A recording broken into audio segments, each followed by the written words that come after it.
हाय। आज हम आप लोगों को अलजेब्रा पढ़ाने वाले हैं। अलजेब्रा को हिंदी में बोलते हैं बीजगणित। बीजगणित को शॉर्ट में जाने तो जब भी क्वेश्चन ABCD के अक्षरों का यूज करके लगाया जाए तो वही बीजगणित होता है, अलजेब्रा होता है। अज्ञात राशियों को पता करने वाले क्वेश्चन क्या होते हैं? बीजगणित के होते हैं।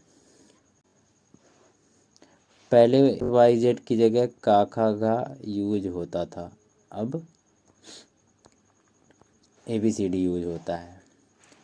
ठीक है, तो A से लेके Z तक के जो अक्षर होते हैं उनको बोलते हैं चर, इंग्लिश में बोले तो वेरिएबल। और कांस्टेंट अलजेब्रा में ABCD को क्या बोलते हैं? चर। और नंबर्स को बोलते हैं अचर। नंबर होते हैं अचर।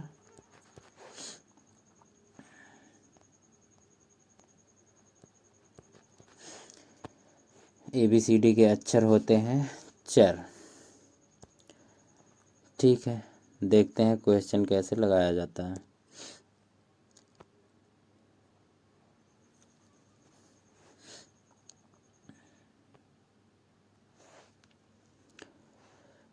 कहा जा रहा है कि किसी परेड में कैडेट मार्च कर रहे हैं। मार्च मतलब PT करना, वही मार्च होता है। मार्च मतलब चलना होता है बेसिक। तो परेड हो रही है, वहाँ पे एक पंक्ति में 5 हैं। अब ये बात मेरी ध्यान से सुन लीजिए आप लोग कि जब भी 1 की वैल्यू दी जाए और 1 से ज़्यादा का पूछा जाए तो हमेशा मल्टीप्लाई करना है। तो यहाँ पे दिया है कि एक पंक्ति में 5 कैडेट्स हैं। तो अब बोल रहा है यदि पंक्तियों की संख्या ज्ञात हो तो कैडेटों की संख्या प्राप्त करने के लिए क्या नियम है। और बोला गया कि पंक्तियों की संख्या के लिए n का प्रयोग करिए। तो n को भी हम मानेंगे कि 1 से ज़्यादा है।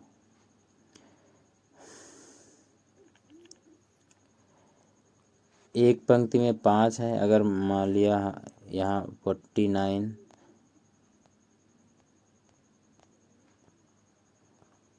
49 पंक्तियाँ होती तो 1 का पता है, 1 से ज़्यादा का पूछ रहा है, मल्टीप्लाई।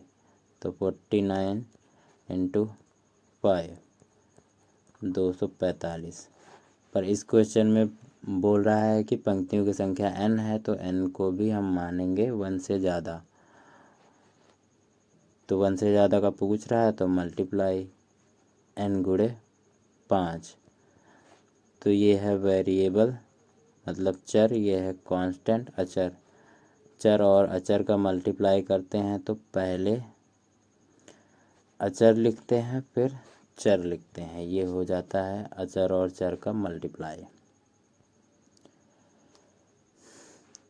तो यही है नियम कि 5n इंटू 5 या 5n, यही हो गया कैडेटों की संख्या प्राप्त करने का नियम। अब यहाँ पे n की संख्या कुछ भी हो सकती है, 1 to इनफाइनाइट कुछ भी हो सकता है। तो अगर n की संख्या 10 है तो 50 आ जाएगा। आप लोगों को पता ही होगा, यहाँ मल्टीप्लाई हो रहा है तो मल्टीप्लाई करेंगे। नेक्स्ट क्वेश्चन, एक पेटी में 50 आम हैं। आप पेटियों की संख्या के पदों में आमों की कुल संख्या को किस प्रकार लिखेंगे? फिर से वही आया, ये मैं बार बार बोल रहा हूँ इंसिस्ट करके कि इसको एकदम रट लीजिए, जुबान पर बिठा लीजिए कि 1 की वैल्यू दी है, 1 से ज़्यादा का पूछे तो मल्टीप्लाई। अब 1 से ज़्यादा दिया हो, 1 पूछे तो 1 से ज़्यादा निकालना हो तो मल्टीप्लाई, 1 का निकालना हो तो डिवाइड। जैसे यहीं पे पता होता कि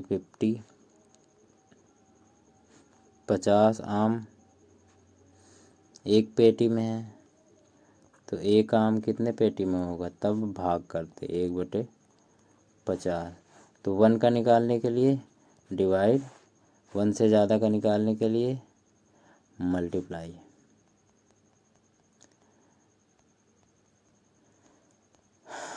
तो यहाँ पे बोला गया कि पेटियों की संख्या के लिए b का प्रयोग करिए। तो b को हम मानेंगे 1 से ज़्यादा, तो b, एक पेटी में 50 हैं तो b पेटियों में b गुणे 50। बस यही हो गया आंसर। नेक्स्ट, शिक्षक प्रत्येक विद्यार्थी को 5 पेंसिल देता है। विद्यार्थियों की संख्या ज्ञात होने पर क्या आप कुल वांछित मतलब जरूरी पेंसिल, कितनी पेंसिलों की आवश्यकता होगी वो बता सकते हैं। यहाँ पे बोला गया कि विद्यार्थियों की संख्या के लिए s का प्रयोग करिए। फिर से यहाँ प्रत्येक का मतलब होता है एक विद्यार्थी को दी गई 5 पेंसिल। तो s विद्यार्थी हो तो कितनी पेंसिलें चाहिए, तो s को भी हम मानेंगे 1 से ज़्यादा का पूछ रहा है तो multiply 5 into s। 5 into S होता है क्या, 5s। नेक्स्ट क्वेश्चन, एक चिड़िया 1 मिनट में 1 किलोमीटर उड़ती है। तो चिड़िया की चाल क्या है,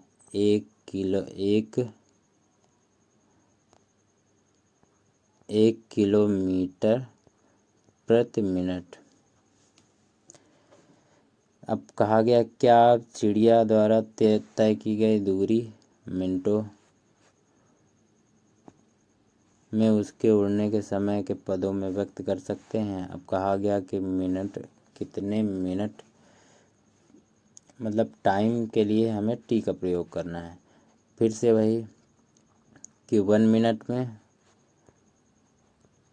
1 किलोमीटर उड़ती है तो टी मिनट में कितना उड़ेगी। टी को हम 1 से ज़्यादा कंसीडर करेंगे तो 1 इंटू टी मतलब टी किलोमीटर।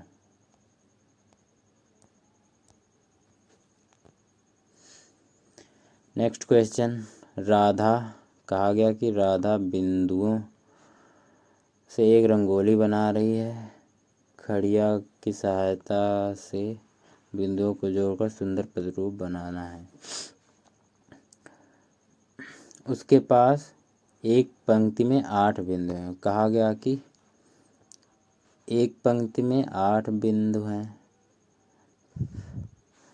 तो आर पंक्तियों में कितने बिंदु होंगे। आर को हम मानेंगे 1 से ज़्यादा, एक पंक्ति में 8 है तो वो 1 से ज़्यादा के लिए मल्टीप्लाई 8 गुणे आर हो जाएगा क्या, 8r। अब फिर से एक कंडीशन दी गई कि यदि 10 पंक्तियां हो तो, अभी बोला कि आर पंक्ति हो तो रंगोली, ये 8 पंक्ति हो तो यही आर की जगह क्या रख देंगे 8। तो हमने कहा कि 1 का पता है, 1 से ज़्यादा निकालने के लिए मल्टीप्लाई, एक पंक्ति में 8 तो 8 पंक्ति में 8 गुणे 8 64। अब कहा कि 10 पंक्ति हो तो कितने होंगे, एक पंक्ति में 8 तो 10 पंक्ति में 8 गुणे 10 80। ठीक है, हमें हर बार यही लगेगा कि एक का पता है, एक से ज़्यादा का निकालने के लिए मल्टीप्लाई। नेक्स्ट क्वेश्चन, लीला राधा की छोटी बहन है। कौन कौन है, लीला,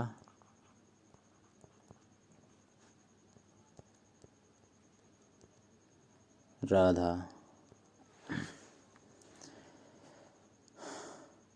लीला राधा से छोटी है, लीला छोटी है।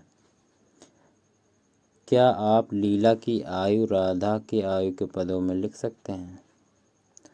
राधा x की है, लीला 4 वर्ष छोटी है। तो अब वेरिएबल में घटाने के लिए क्या करेंगे? x माइनस 4, ये 4 वर्ष छोटी है तो x माइनस 4, ये हो गया दोनों की आयु।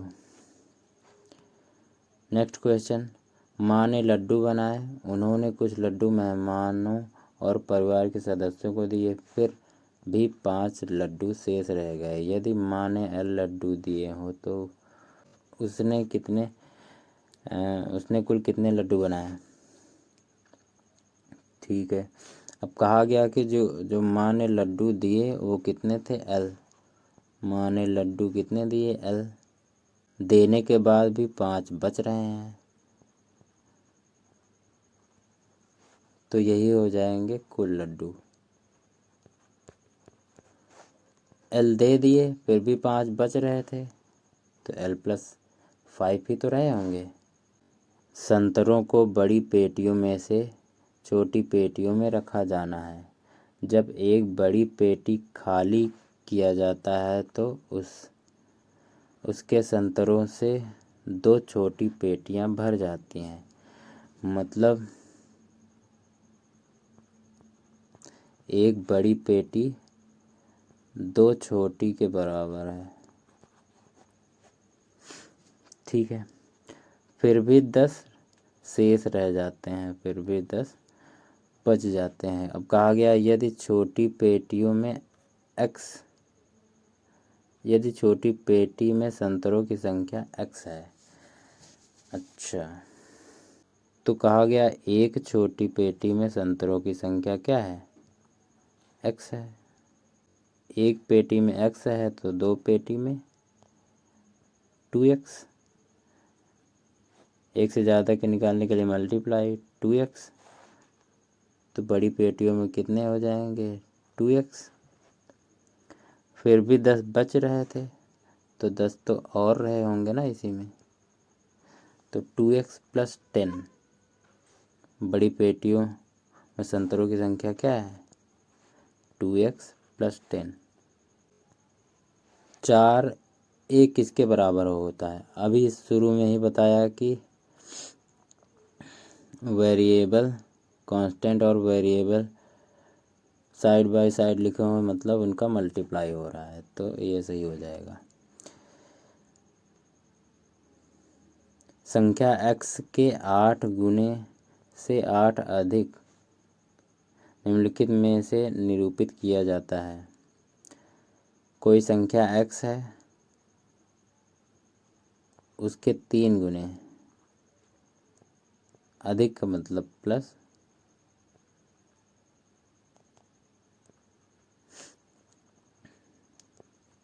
तो 3x+8। समीकरण सिर्फ इज इक्वल टू जिसमें होता है वही समीकरण होता है, बाकी कोई समीकरण नहीं हो सकता।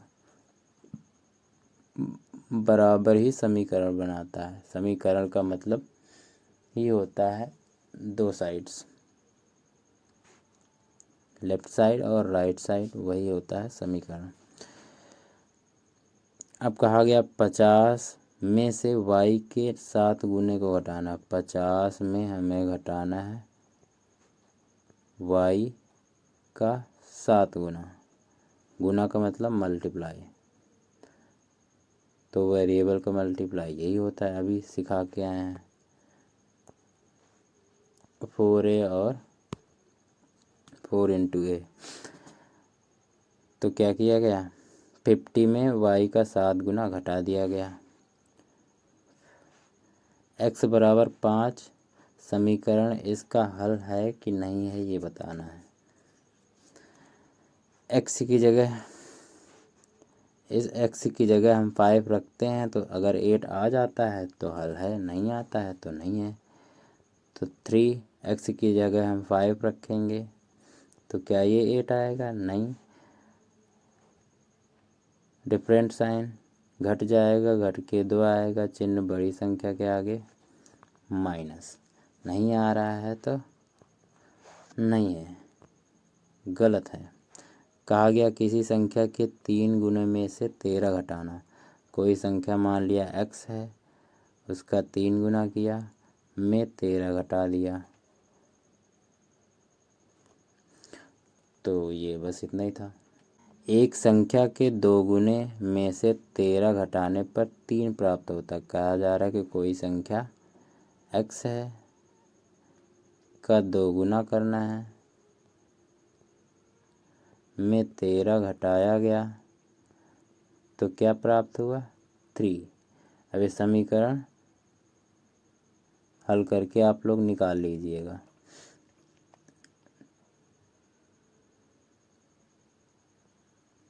चलो अच्छा, हल करना बता देते हैं। तो 2x 13 उस साइड जाके माइनस, इधर माइनस है, उस साइड जाके प्लस हो जाएगा, तो 3 + 13 2x बराबर ये ऐड हो जाएगा तो 16, x बराबर 8। ठीक है। नेक्स्ट, एक संख्या का 1/5 उस संख्या से 5 कम है।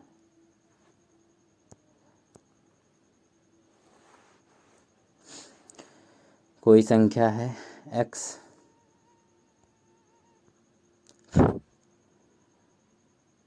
उसका 1/5 x/5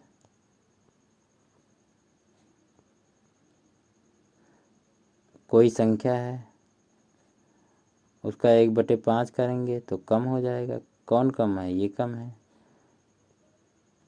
तो 5 इस तरफ ऐड कर देंगे। ये समीकरण बन गया। दूसरा तरीका,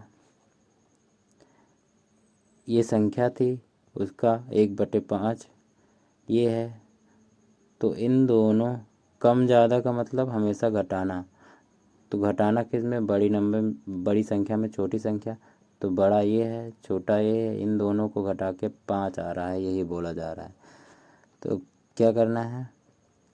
x - x/5 बराबर 5, ये बोल रहा है।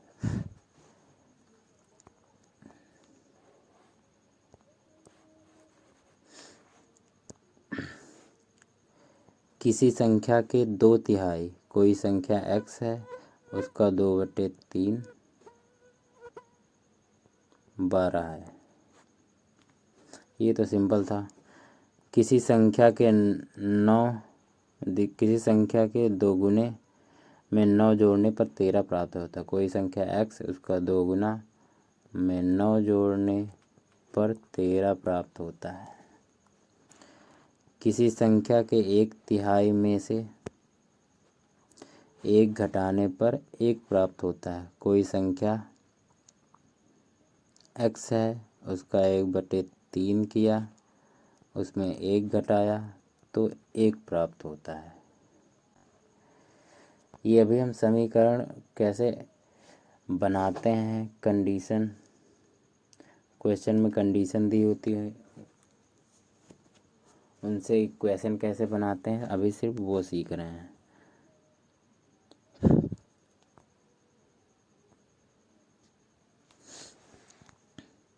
अनघा सुशांत फैजल एक पहाड़ी की चोटी तक पहुंचने के लिए सीढ़ियां चढ़ रहे हैं। ठीक है, तो कौन कौन है भाई?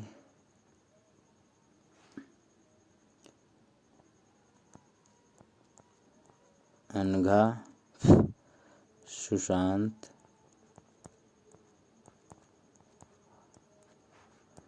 फैजल।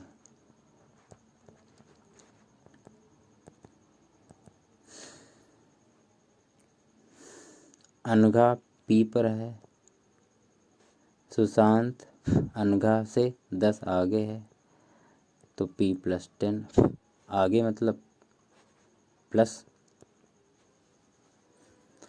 फैजल उससे 6 सीढ़ियाँ पीछे, किससे? सुशांत से। उसके आगे वाला कौन? सुशांत से 6 सीढ़ियाँ पीछे है पैदल। P+10 -6 तो P+4। अब कहा गया कि पहाड़ी की चोटी तक पहुंचने के लिए कुल सीढ़ियों की संख्या अनघा की सीढ़ी के 8 गुने से 3 कम है। तो कुल सीढ़ियाँ क्या है? कुल सीढ़ियाँ अनघा की सीढ़ियों के 8 गुने से 3 कम। अनघा की कितनी है? P, उसका 8 गुना किया 8P में 3 कम कर देंगे तो ये हो गया कुल सीढ़ियाँ। P विद्यार्थियों की एक कक्षा ने पिकनिक पर जाने की योजना बनाई। प्रति विद्यार्थी 50 रुपये एकत्रित किए। इसमें से 1800 अग्रिम राशि के लिए दिए गए भोजन के लिए कितनी राशि शेष बची? फिर से वही आ गया कि एक विद्यार्थी प्रति विद्यार्थी मतलब एक विद्यार्थी 50 रुपये देता है। तो विद्यार्थी कितने हैं? P को हम मानेंगे 1 से ज़्यादा तो 50P, इतने रुपए इकट्ठा हो गए।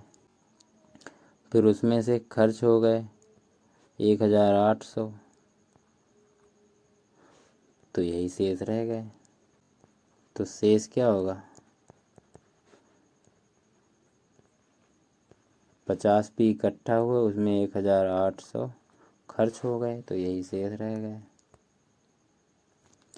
नेक्स्ट, किसी गांव में वर्षा का जल संग्रहित करने के लिए 8 जल की टंकियां हैं। एक विशेष दिन प्रति टंकी x लीटर पानी संग्रहित किया गया। यदि इनमें से एक टंकी में 100 लीटर पहले से था तो उस दिन वर्षा का कुल कितना जल संग्रहित हुआ? अब इसमें लिखा है कि किसी एक विशेष दिन। अब बारिश होती है तो नाप के तो होती नहीं बारिश, किसी दिन कम हुई किसी दिन ज़्यादा हुई। तो कोई भी एक दिन बारिश का पकड़ लिया, उस दिन कहा गया कि कोई एक दिन, किसी भी एक दिन को ले लिया तो उस दिन कहा गया कि एक टंकी में कितना जल इकट्ठा हुआ? x litre. तो टंकियाँ कितनी हैं? 8, तो 8x हो जाएगा।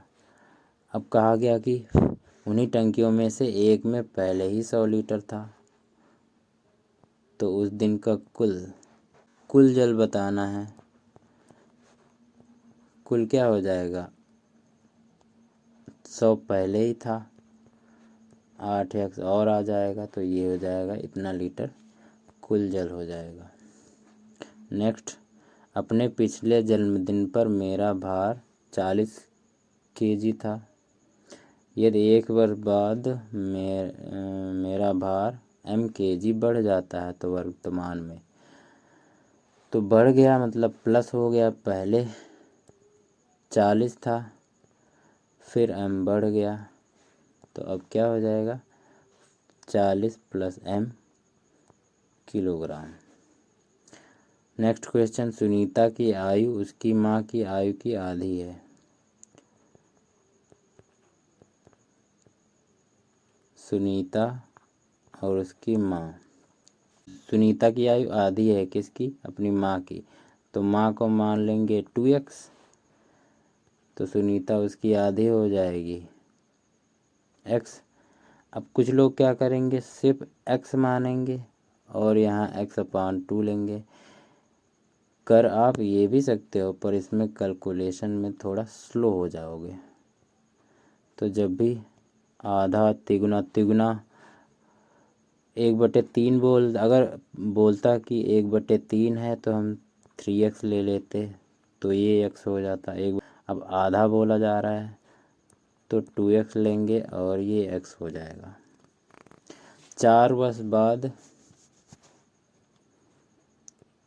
तो +4 कर देंगे। 3 वर्ष पहले तो 3 घटा दो, पहले का मतलब घटा दो, बाद का मतलब जोड़ देना है। पहले घटाओ, बाद के लिए जोड़ो।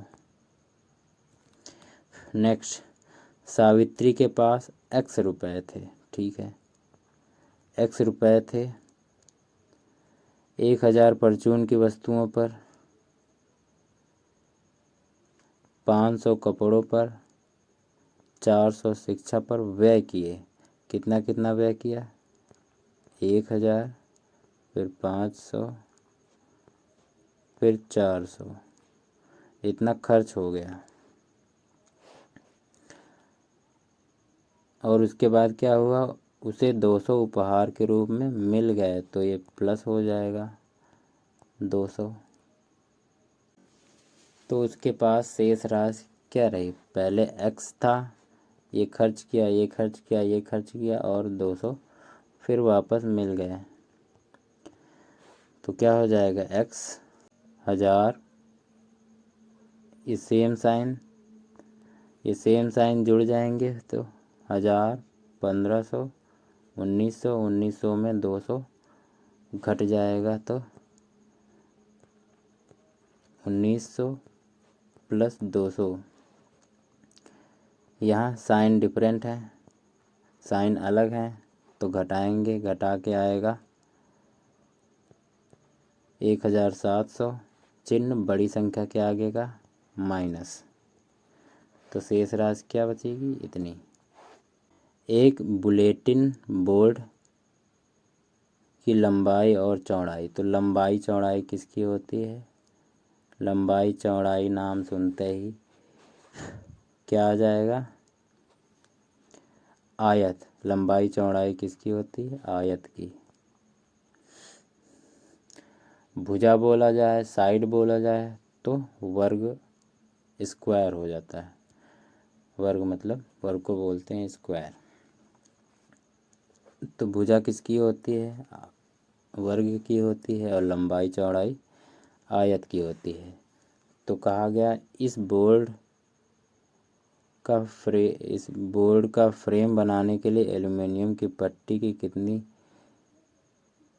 लंबाई की आवश्यकता होगी? तो फ्रेम ये होता है, ये फ्रेम है।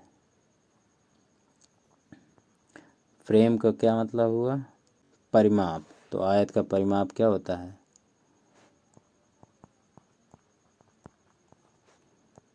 2 लंबाई प्लस चौड़ाई। तो 2 लंबाई है r, चौड़ाई है t। यहाँ तक तो ठीक था। अब कहा गया कि उचित रूप से लगाने के लिए 10 सेंटीमीटर अतिरिक्त आवश्यकता पड़ती है। तो फ्रेम की लंबाई तो इतनी हो गई। अब कहा गया उचित रूप से लगाने के लिए 10 और चाहिए, तो +10 और कर देंगे, तो ये हो गया कुल। अब कहा गया यदि एक बोर्ड की मरम्मत करने के लिए x किलो की आवश्यकता होती है, एक बोर्ड के लिए x किलो चाहिए, तो 15 बोर्ड के लिए, एक से ज़्यादा का पूछ रहा है तो मल्टीप्लाई 15x।